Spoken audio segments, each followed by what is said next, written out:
Muchas gracias por continuar en sintonía de TN23 y hoy nos acompaña acá en el set Mabel Saucedo, la periodista, que hoy trae un especial respecto a las motocicletas. Bienvenida, Mabel. ¿Qué nos traes para esta tarde?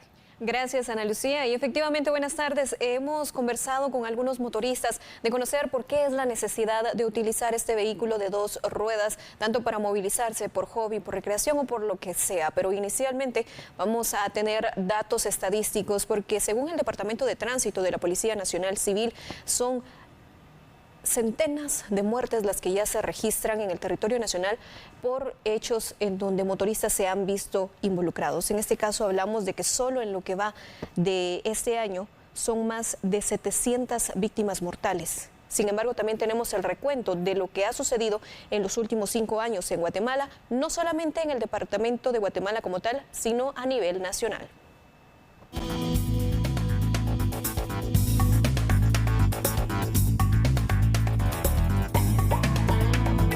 Las principales causas de hechos de tránsito donde se involucran motociclistas son el abuso de la velocidad, utilizar distractores como el teléfono, conducir bajo efectos de estupefacientes y el no uso de casco protector.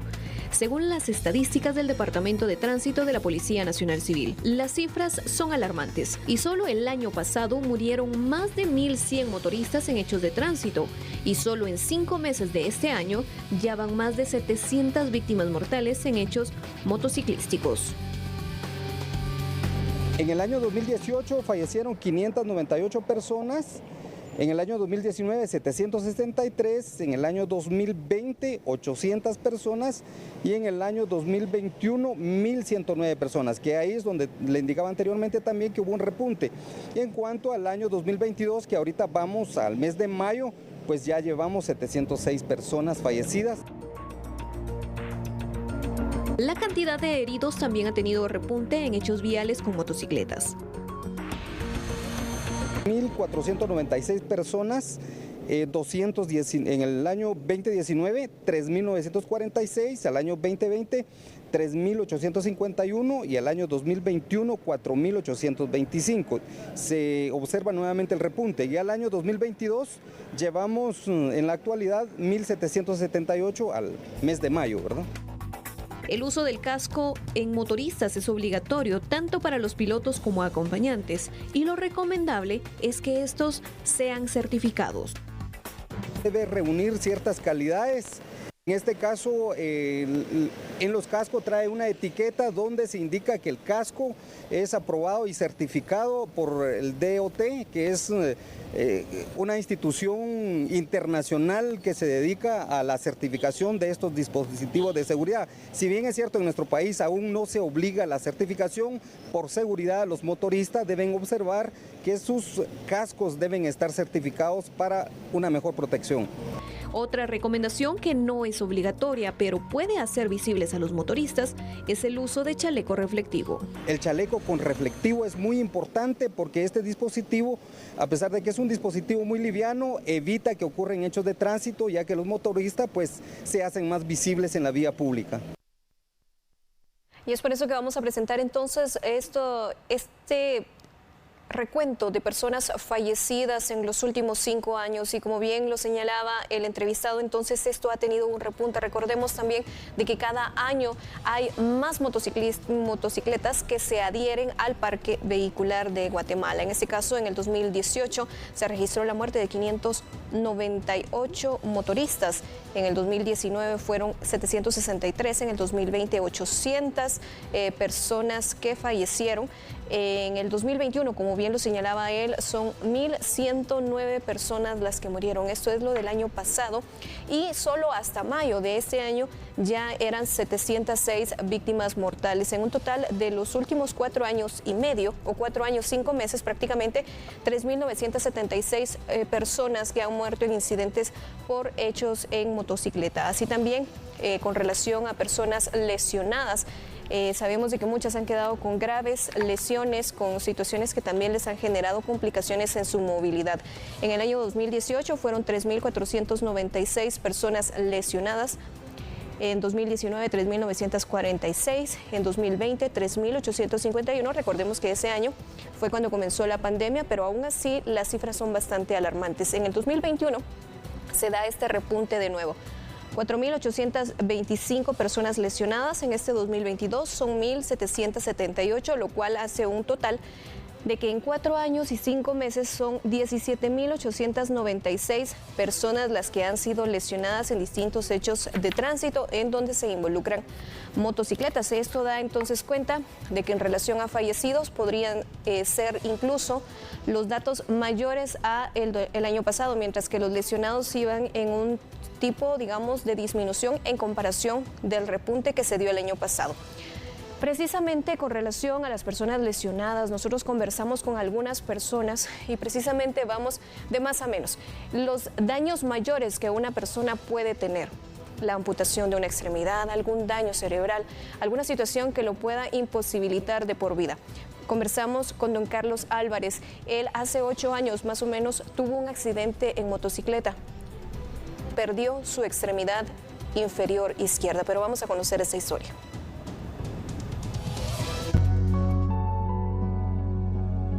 Como pasa en segundos, esto no hay mucho que pensar.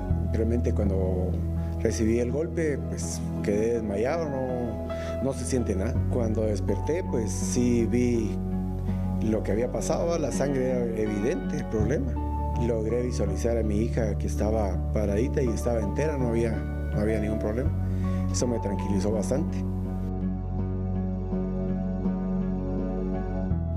Entre la angustia, a Carlos ya le comenzaba el dolor. Llegar al hospital fue tan largo para él aquella tarde de viernes 31 de octubre de 2014.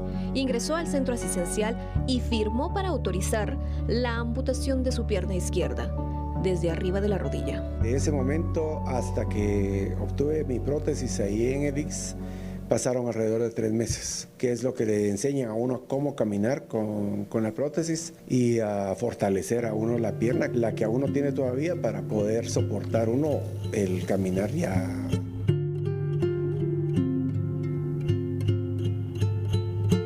Y aunque 3 meses fue bastante tiempo, Carlos señala que fue el primero de su grupo en salir del hospital.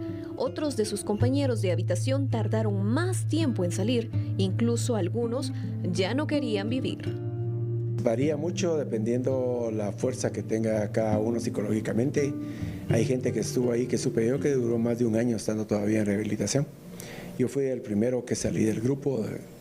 A los 3 meses yo ya estaba caminando afuera. Cuesta mucho salir a la nueva realidad, pero hay que hacerle frente a los nuevos retos que hay, y es dependiendo psicológicamente quién logre superar eso. Mucha gente ahí mismo se quería matar.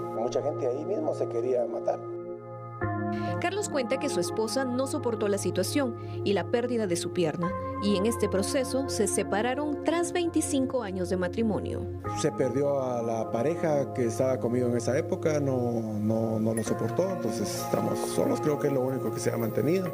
Me ha acercado mucho a Dios, le he dado muchas gracias a Dios por la vida que me ha dado para poder solventar los errores que uno siempre comete. ¿Cómo lo ve la gente desde que ya no tiene una pierna?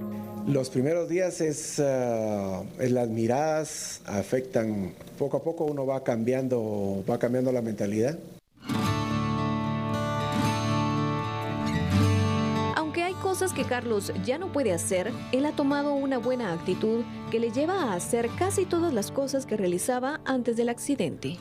En general, en un lugar plano, así como estamos aquí en piso, pues uno camina bastante bien. Pude volver a manejar bicicleta, voy a hacerlo. Montar a moto, por supuesto que nuevamente he vuelto a montarme a la moto. ¿Cómo le fue con eso cuando volvió a subirse la primera vez a la moto? La primera vez que uno arranca la moto da temor.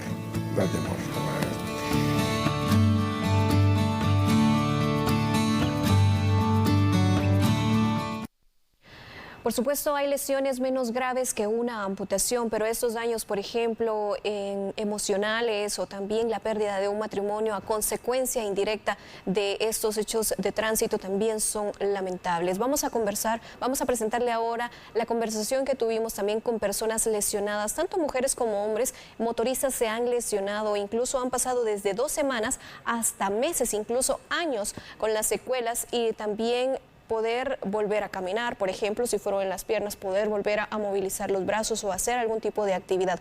Vamos a presentarle entonces la historia de Javier y también de Charlotte, cómo fue que ellos se lesionaron y qué consecuencias tuvieron a raíz de estas lesiones.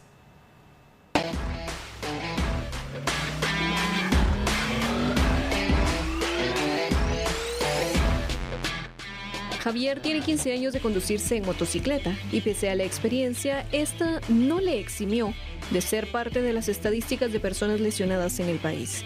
Hace 8 meses colisionó con otra motocicleta en la zona 1 capitalina, pero la peor parte se la llevó él.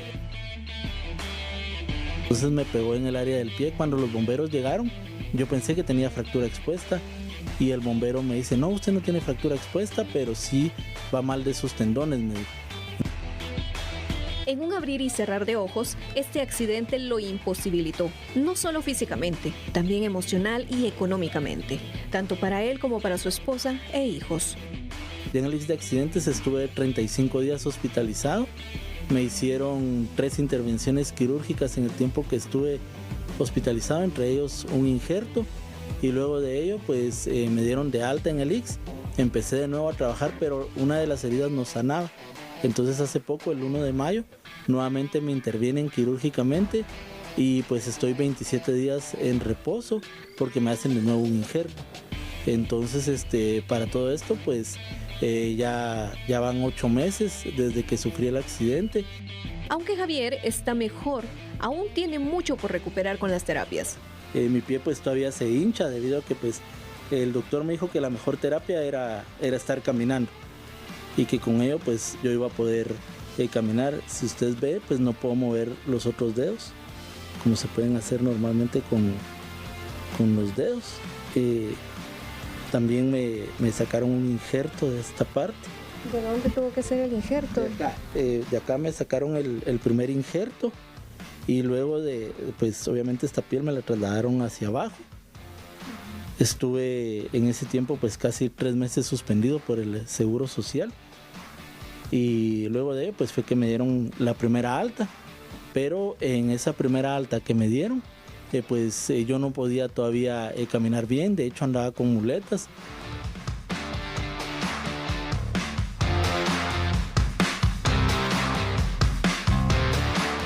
También hay mujeres motoristas que se han accidentado. Charlotte García tiene 29 años y 10 de ellos de conducir moto para su diario vivir y en competencias. Hace 1 año y medio sufrió el accidente más fuerte que la dejó 6 meses en recuperación por una lesión en la rodilla.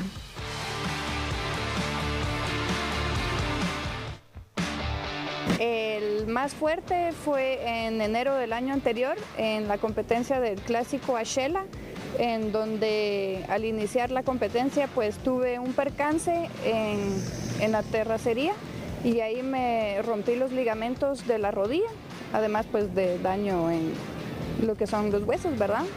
Pero lo mismo, ¿verdad? Quizás el ego de uno pues hizo que yo terminara la ruta y sí, pues ya posteriormente cuando uno regresa a casa pues ya se da cuenta de lo fuerte que fue.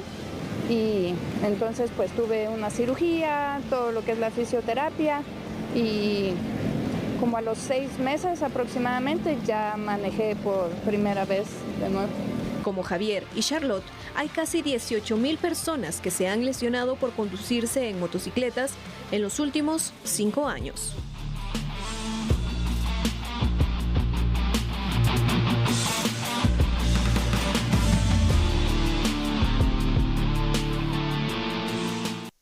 En los Hospital Roosevelt es uno de los hospitales más grandes de nuestro país y de hecho ellos reportan que a la semana por lo menos 20 motoristas se quedan internados en el hospital que necesitan en su mayoría cirugías o tratamiento de intensivos. Conversamos con el director de esa institución y nos explica cómo se ha visto también afectada la emergencia por la atención, ya que en relación a trauma, ellos son la primera causa de ingresos a este centro asistencial.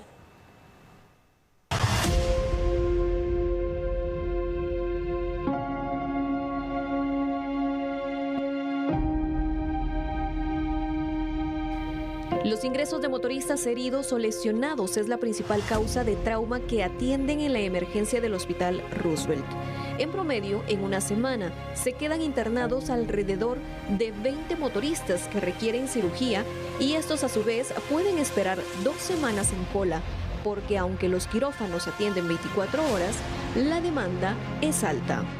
Mira, va a depender mucho de la prioridad o la urgencia que lleve el procedimiento, porque no podemos dejar una fractura expuesta esperando ahí largo tiempo. Son procedimientos que deben ingresar lo antes posible a sala y al haber un espacio va para adentro. Los quirófanos no paran las 24 horas, ¿verdad?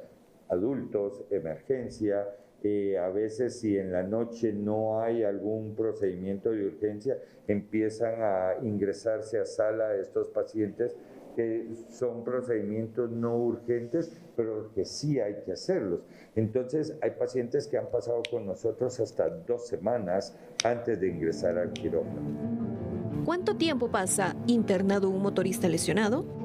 A veces hablamos de un par de semanas, pudiera extenderse a 4 o 6, o si hay una infección del hueso, una osteomielitis, ya hablamos de meses. No es una operación que te diga entra ahorita y en 1 hora va para afuera. Son cirugías de 14, 15, 16 horas, más luego la recuperación, ¿verdad? Si se hace la compensación de los gastos por cada paciente, estos pueden ir desde unos cientos a miles de quetzales en recursos. Es variable, porque alguno de estos pacientes pudiera venir solo con alguna fractura, se le toma su radiografía, se le coloca su canal posterior o su yeso para fijar el mismo, pero si ya necesita ir a sala de operaciones, necesita ser llevado a la unidad de cuidados intensivos, luego necesita terapia de rehabilitación, luego debe ser llevado a sala de operaciones por algunas otras circunstancias, ya pudiéramos hablar de 150,000, 200,000 quetzales. Y esto es sin tomar en cuenta las secuelas que pueda dejar a los pacientes, ¿verdad?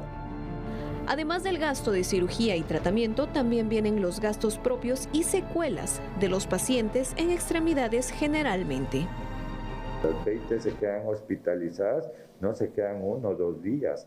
Notamos que una fractura expuesta hay que lavarla, hacer un buen lavado, fijar la misma y después ya poderlo llevar nuevamente a sala de operaciones para hacer la fijación definitiva de esta fractura. Algunos de estos pacientes por el trauma cráneoencefálico pasan directo a sala de operaciones por algún hematoma, alguna hemorragia intracraneana, luego pasan al intensivo, luego hay que verlo en las fracturas, su rehabilitación, y si alguna de estas fracturas expuestas se contamina, es un paciente que está para pasar acá con nosotros meses, ¿verdad?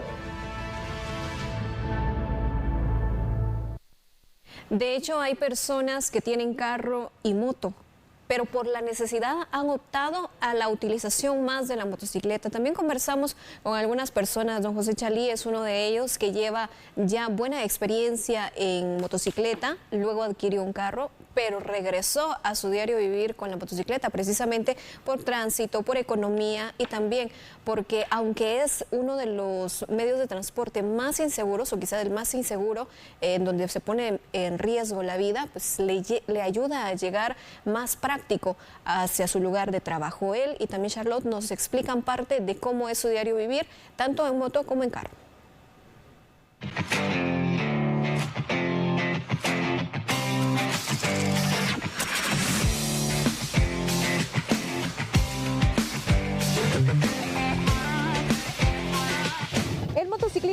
ser una pasión, una recreación, pero también una necesidad en nuestro país. Lo importante y las recomendaciones principales es el uso del casco, también verificar la velocidad al conducirse y sobre todo seguir las leyes de tránsito.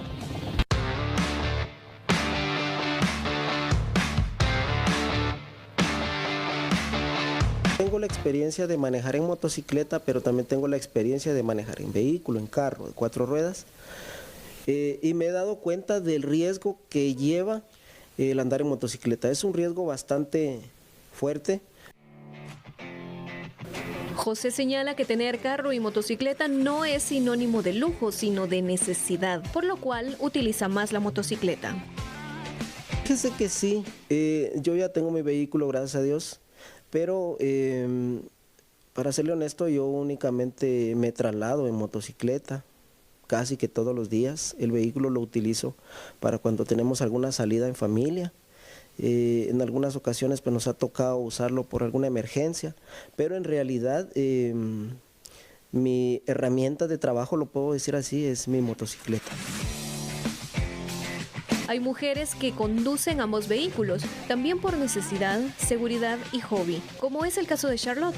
Ella señala que ha sufrido de estigmas por el hecho de ser mujer y conducirse en motocicleta. Los hombres, por muchos comentarios que nos hacen acerca de el tamaño de la moto, que porque le ponemos calcomanías de corazoncito, por ejemplo, o bien que no somos capaces de meternos, por ejemplo, en mi caso, a rutas de terracería que ya requieren más control o más manejo. Entonces, pero siempre he tenido la suerte de encontrar a otros motoristas de muy buen corazón que me han enseñado todo lo que soy. Y pues ahí seguimos.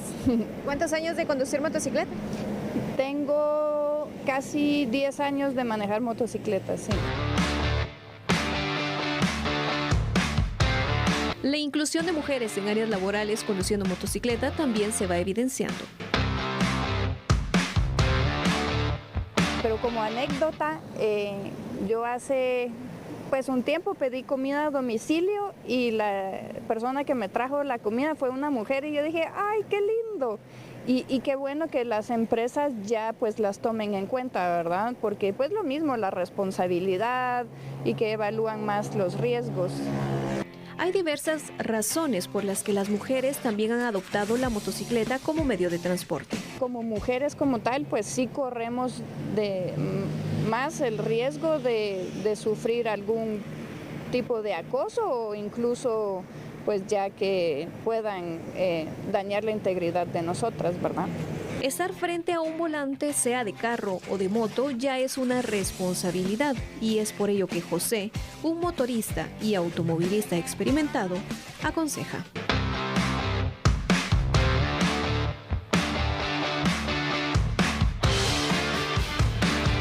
Para los que andamos en motocicleta, concentrémonos, hagamos bien lo que tenemos que hacer, revisemos nuestro vehículo frecuentemente, tengámosle buenos los frenos, las llantas en buen estado, y para las personas que manejan carro también sean un poquito comprensivos. Muchas veces no le quieren dar la vía al motociclista, el motociclista pasa y no les va a estorbar, pero es un poquito difícil, ¿verdad?, de que todas las personas comprendan esta parte. No todos lo comprenden, tal vez hasta en el momento en el que ellos estén del lado del piloto del motociclista lo van a comprender, o hasta que estén del lado del piloto de un carro también lo van a comprender.